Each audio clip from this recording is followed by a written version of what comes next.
Good morning दोस्तों। Hindi story में आपका स्वागत है।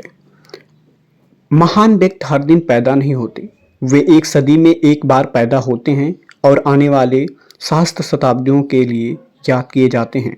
ऐसे ही एक महान डॉक्टर एपीजे अब्दुल कलाम हैं। उनका जन्म 15 अक्टूबर 1931 को मद्रास प्रेसिडेंसी के रामेश्वर में एक गरीब तमिल मुस्लिम परिवार में हुआ था। वह अपने परिवार के साथ तमिलनाडु के मंदिर शहर रामेश्वर में रहा करते थे, जहां उसके पिता जैनुल आबदीन के पास एक नाव थी और वह एक स्थानीय मस्जिद के इमाम थे।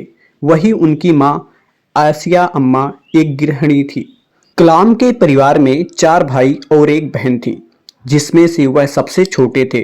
कलाम के पूर्वज धनी व्यापारी और जमींदार थे और उनके पास विशाल भूमि और संपत्ति थी। लेकिन समय के साथ बम्पन ब्रिज के खुलने से तीर्थयात्रियों को लाने और किराने का सामान बेचने के उनके व्यवसाय को भारी नुकसान हुआ। नतीजतन कलाम का परिवार अपर्याप्त हो गया और जीवन यापन करने के लिए कड़ी मेहनत कर रहा था। कम उम्र में कलाम को अपनी पारिवारिक आय के पूरक के लिए समाचार पत्र भी बेचना पड़ा था। हालांकि कलाम के स्कूल में औसत ग्रेड थे, लेकिन वे बहुत मेहनती थे और उनमें सीखने की इच्छा सबसे ज़्यादा थी। उन्होंने अध्ययन में बहुत समय बिताया और गणित में विशेष रुचि विकसित की।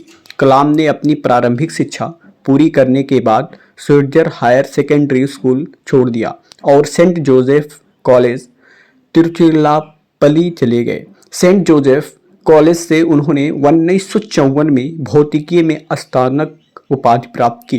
वे 1955 में मद्रास इंस्टीट्यूट ऑफ टेक्नोलॉजी में एरोस्पेस इंजीनियरिंग का अध्ययन करने के लिए मद्रास चले गए।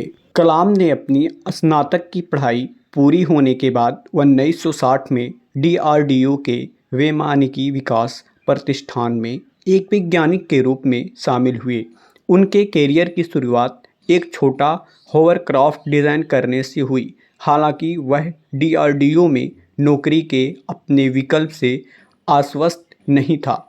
कलाम को 1969 में इसरो में स्थानांतरित कर दिया गया था, जहां वे भारत के पहले उपग्रह वाहन प्रक्षेपण के परियोजना निदेशक थे।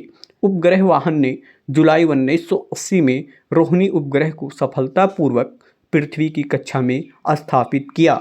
कलाम को 1970 से 1990 के दशक के बीच सरकार की एलवी और एक्सएलवी परियोजनाएं प्राप्त हुईं। उन्होंने प्रोजेक्ट डेविल और प्रोजेक्ट वेलिएंट जैसी 2 परियोजनाओं का निर्देशन किया, जिसका उद्देश्य सफल एसएलवी कार्यक्रम की तकनीक से बैलिस्टिक मिसाइल को विकसित करना था।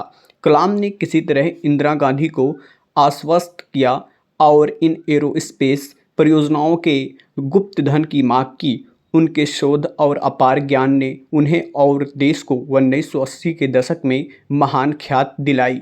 इसके बाद कलाम 1992 में रक्षा मंत्री के वैज्ञानिक सलाहकार बने और सरकार के प्रमुख वैज्ञानिक सलाहकार के पद पर पदोन्नत होने से पहले 5 साल तक उसी पद पर रहे।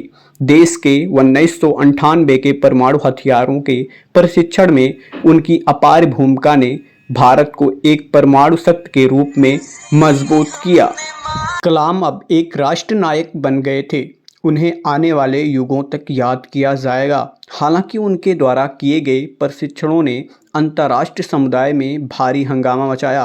कलाम ने टेक्नोलॉजी विजन 2020 नामक एक राष्ट्रव्यापी योजनाओं को सामने रखा, जो उनके अनुसार 20 वर्षों में भारत के कद को विकासशील से विकसित राष्ट्र में बदलने का एक शानदार तरीका था। योजना ने उन्नत प्रौद्योगिकी को अपनाकर स्वास्थ्य सुविधाओं को विस्तार करके और जनता की शिक्षा पर जोर देकर राष्ट्र की प्रगति की कल्पना की थी। वीडियो को लाइक कीजिए और चैनल को सब्सक्राइब कीजिए।